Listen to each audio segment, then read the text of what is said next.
एक टोयोटा पराडो के दरवाजे पर डेंट पड़ा हुआ था। तो जब भी कोई शख्स उस टोयोटा पराडो के मालिक से पूछता कि गाड़ी पे डेंट कैसे पड़ा है, तो वो एक ही जुमला कहता कि ज़िंदगी की दौर में इतना तेज़ मत चलो कि किसी को पत्थर मारकर गाड़ी रोकनी पड़े। और सुनने वाला उसकी आंखों में नमी देखकर समझते ना समझते हुए सर हिला देता। सरगोशी सुनोगे या पत्थर से बात सुनोगे? अस्सलाम वालेकुम लेडीज़ एंड जेंटलमैन। एक दिन एक बिजनेस मैनेजर शाम को छुट्टी के टाइम अपनी पराडो में बैठकर DHA में वाक़े घर की तरफ रवाना हुआ।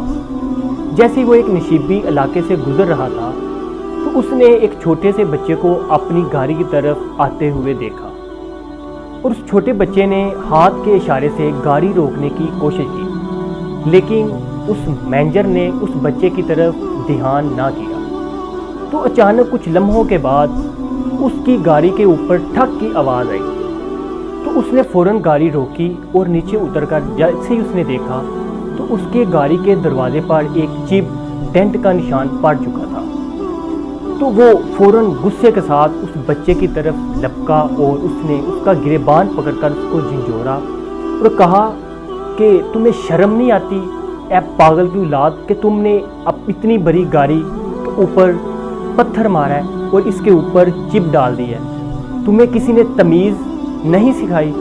और जैसे ही उसने उस बच्चे को झंझोड़ा वो बच्चा बिलकने लगा, रोने लगा और उसने इशारा करते हुए कहा कि सर जी खुदा के लिए मेरे अब्बा की जान बचाइए, मेरा अब्बा उस खेत में गिर चुका है। उसने टूटी फूटी उर्दू में कुछ बोलकर उस मैनेजर को झंझोड़ने की कोशिश की।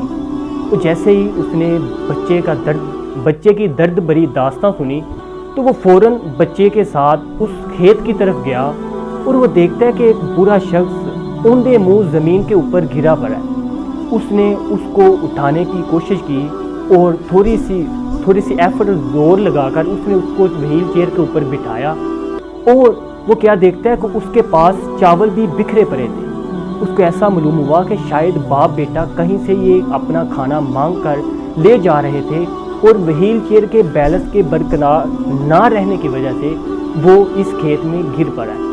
उसने अपनी जेब से टिश्यू निकाला और उस ज़ईफ़ शख्स के मुंह से पसीना और मिट्टी साफ़ की और उस बच्चे को सड़क की तरफ रवाना करते हुए उसने अपनी जेब से कुछ पैसे निकाले उस बच्चे की जेब में डाल दिए और वापस वो गाड़ी में बैठा और अपने घर की तरफ गया। और उसके दिल में ये इतनी चोट लगी कि उसने एक खैराती अदारे से मिलकर उस छोटे से गाँव में, उस छोटे से एरिया में एक स्कूल बनाया और उस बच्चे और उस जैसे ढेर सारे दूसरे बच्चे जो अपनी ज़िंदगी की जंग बमुश्किल ला रहे थे और तलीम व तरबियत से महरूम थे, वो तलीम हासिल करके अपनी अच्छी ज़िंदगी गुजारने की तरफ उन्होंने अपनी ज़िंदगी का अमल शुरू किया। तो दोस्तों जैसे ही वो गाड़ी उसके पास मज़ीद 5 साल रही तो जैसे ही जो भी शख्स उससे पूछता कि इस गाड़ी के ऊपर चिप कैसे पड़ा है तो वो यही जुमला रिपीट करता कि ज़िंदगी की दौर में इतना तेज़ नहीं चलना चाहिए कि किसी को पत्थर मारकर गाड़ी रोकनी पड़े। तो दोस्तों हमारे इर्द गिर्द भी बेशुमार गूंगी चीखें और सरगोशियाँ बिखरी पड़ी हैं। तो दोस्तों अल्लाह भी हमारे कानों में और हमारे दिल में सरगोशियाँ डालता है। हमारे इर्द गिर्द भी बेशुमार गूंगी चीखें और सरगोशियाँ बिखरी पड़ी हैं। हमें उनको महसूस करने की ज़रूरत है। जहां हम अपनी ज़िंदगी की खुशियों के लिए, अपने बिज़नेस के लिए, अपने ख़ानदान के लिए, अपनी कामयाबी के लिए दिन रात मेहनत करते हैं, वहीं हमें इर्द गिर्द मौजूद लोगों का दर्द भी महसूस करना चाहिए और उनकी ज़िंदगी में भी काम आना चाहिए। और हमें अपनी ज़िंदगी को बेहतर तरीके से गुजारते हुए हमें लोगों के साथ अच्छे तरीके से बर्ताव करना चाहिए। क्योंकि अगर हम चाहते हैं कि हम बीमारी का पत्थर, गुर्बत का पत्थर और तकलीफ़ और आज़माइशों का पत्थर लगने से बच जाएं, तो उसके लिए हमें दूसरों को इस परेशानियों से, तकलीफ़ों से, दर्द से निकालने की ज़रूरत है।